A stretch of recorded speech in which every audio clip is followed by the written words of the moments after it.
Hello, BookTube. Well, it's the last day of November, and that's hence the back-to-back videos here, because in addition to this being the last day of NaNoWriMo 2016, it's also the last day of Nonfiction November 2016.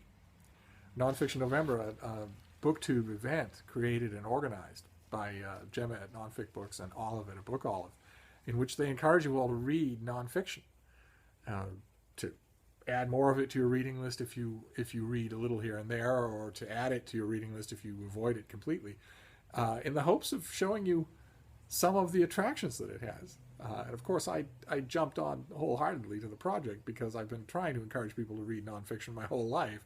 I honestly do believe that as much as fiction has the power to move you, nonfiction is actually in almost every way more satisfying to read, uh, especially the better you get at it.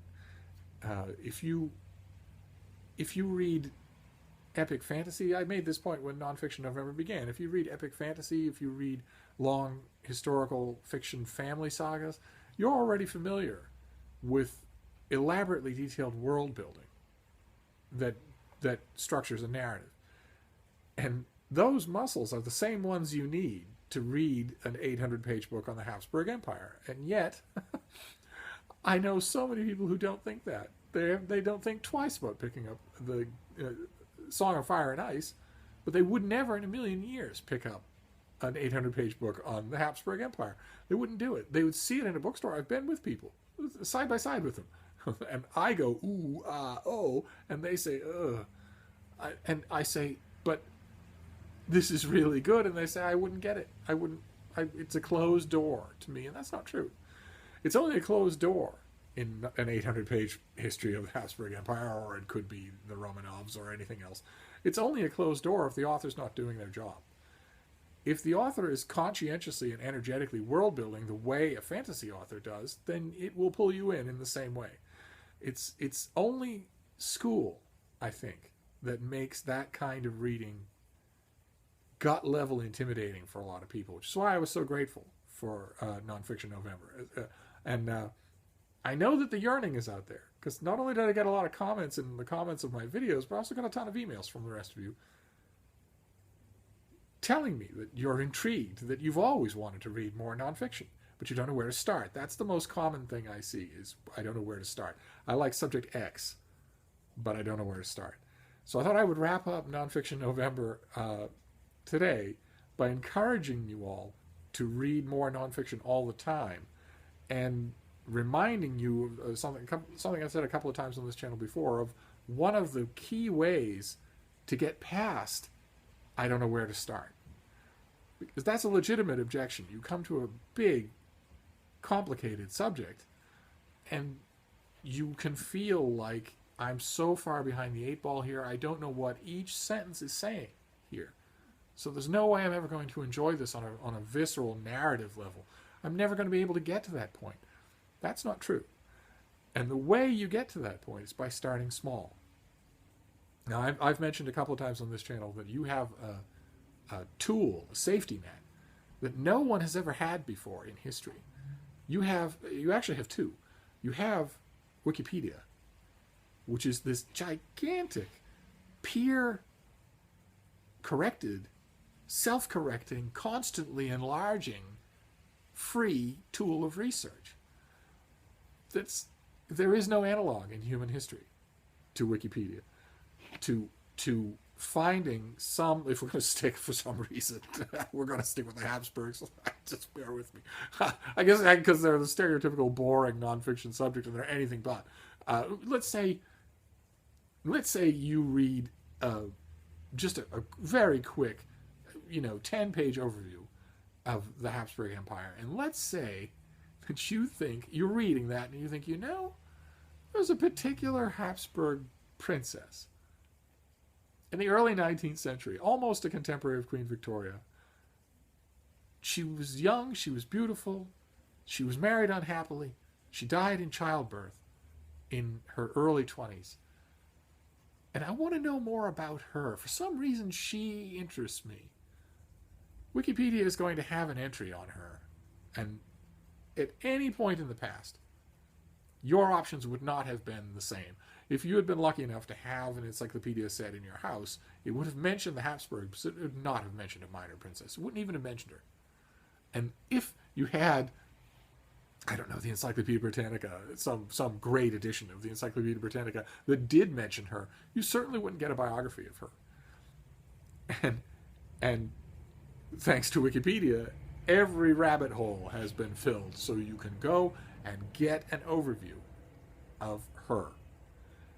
You also have YouTube, where you can go type in her name and maybe get a BBC interview with her daughter, who's 90. That never existed before, and that is possible now. Those tools exist, and no one, they're the privacy of your own home. No one is going to be holding you up to an exam in the front of the classroom.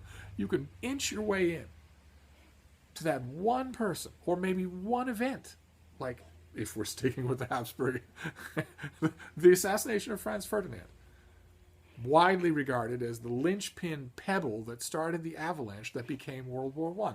The assassination of Franz Ferdinand is fascinating. Why he was there, who his wife was, what the relationship between him and Sophie was, what the motivation was of the young man who who shot, the gun. The route is known, the officials, the autopsy, the car, the bodies, the ramifications. That's a single event that you can study until you know it really well. And once you do know it really well, okay, I know when they got there. I know why they were eager to get there, why they were eager to do this event. I know why it was important. I have now studied, I see this one paragraph description in a high school textbook, but I have now studied enough to know that some of the lines in that one paragraph summary are wrong. I now know that they're wrong. I know enough about this subject to know what's right and wrong, what actually happened. And then all of a sudden, you're free to branch out. Franz Ferdinand was the heir to an empire. Well, who was ruling the empire at the time? And what did the ruler think of him? And then what did other rulers think of that ruler? And so on and so forth, in outwardly lapping circles steadily. And that's my advice for the feeling of, I wouldn't know where to start. Start small. Start with one thing that interests you. I guarantee you, if you scan the history that you know, you will encounter a snag, a hook. You will encounter one thing that interests you for whatever reason. Pick that thing and learn everything there is to know about it. Once upon a time, learning everything there is to know about it would have required a lot of work. Legwork, library visits, microfiche, interlibrary loan, all the antiquated terminology of my youth that you don't need to worry about. You have access to the greatest armament of tools in the history of the world. So you pick one thing and spend a while getting to know it really well. Know everything there is to know about it. Find the books that were written on it. Find the sources for the books. Find out the different biases of the people writing the books. Come to some of your own conclusions. Keep an open mind and be ready to challenge your own conclusions. In a very little time, you will start to know that subject really well. And that's a great feeling. And oh my God, it just gets better from there. Because once you know that subject really well, once you have that footing underneath you, then you're secure to hear any kind of radical interpretation of it. And maybe that radical interpretation will change your mind. It's the thrill of nonfiction that for all its glories, fiction can't match it. Fiction doesn't have an equivalent. So for Nonfiction November is ending, and those of you who joined in and maybe did so I know plenty of you have been emailing me about the nonfiction they've been reading, and I think that's absolutely great. But here at the end of Nonfiction November, I want to encourage you to read a lot more nonfiction in 2017. Make it a big part of your reading.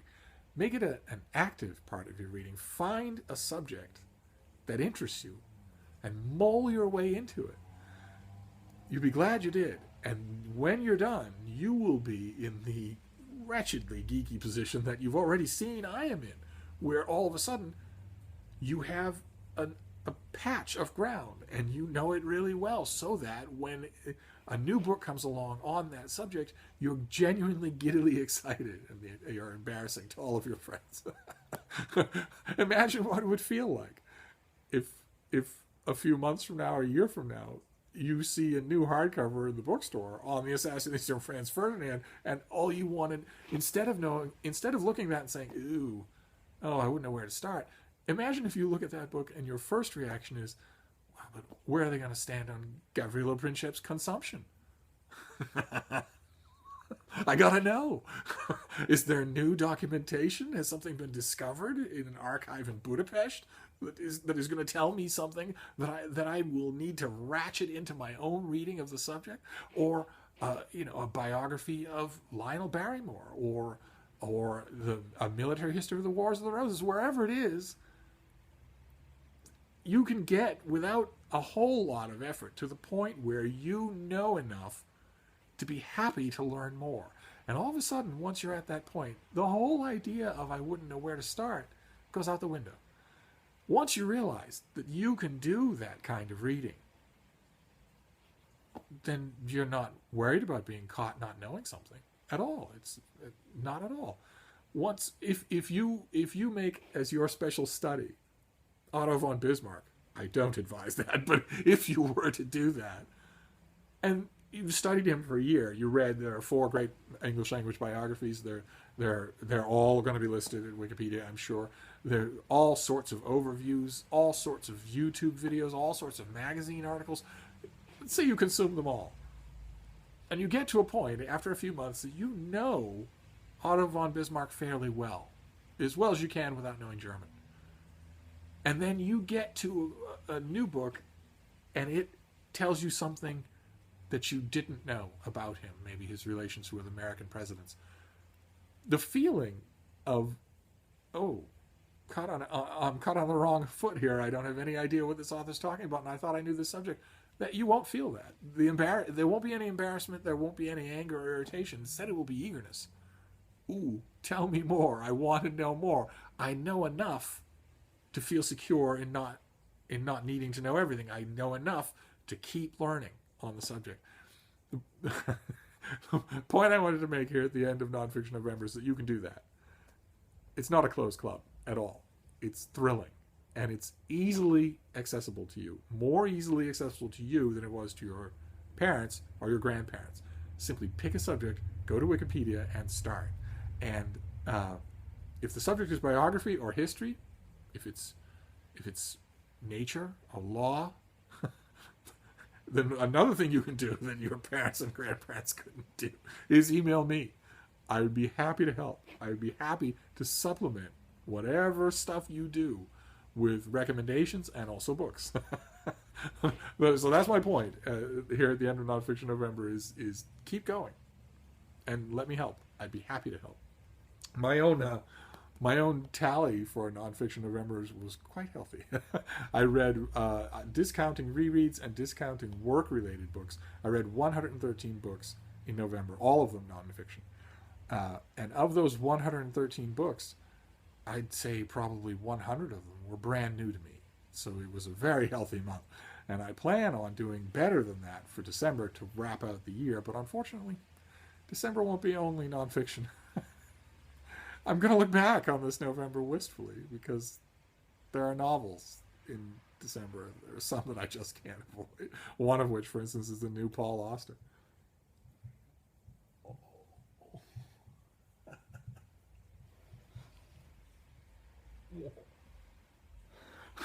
The new Paul Auster is going to be reviewed everywhere. It's a gigantic novel. Everybody's going to talk about it.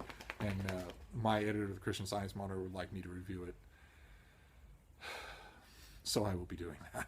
And I'm sure there'll be other fiction as well that will have to be added to the mix. When the time comes, when the Paul Auster thing is blowing up everywhere, I will be sure to mention it to you because you'll want to read my review alongside all of my friends and colleagues in the rest of the U.S. press just to see what we all make of it. I have a feeling my review won't read like theirs. I'm not very good with fiction. Not very good with venerating it. My review, I guarantee you, will be the only Paul Auster review you will read in a major newspaper that's funny. But anyway, those are unavoidable. Those things are unavoidable in December. So I can't just stay reading only nonfiction. So I wanted to thank Gemma and Olive for the opportunity to the flimsy excuse to read only nonfiction in November. It was great fun. And that's it. That's my Nonfiction November wrap up. So I'll get back to other videos soon. Thank you, BookTube.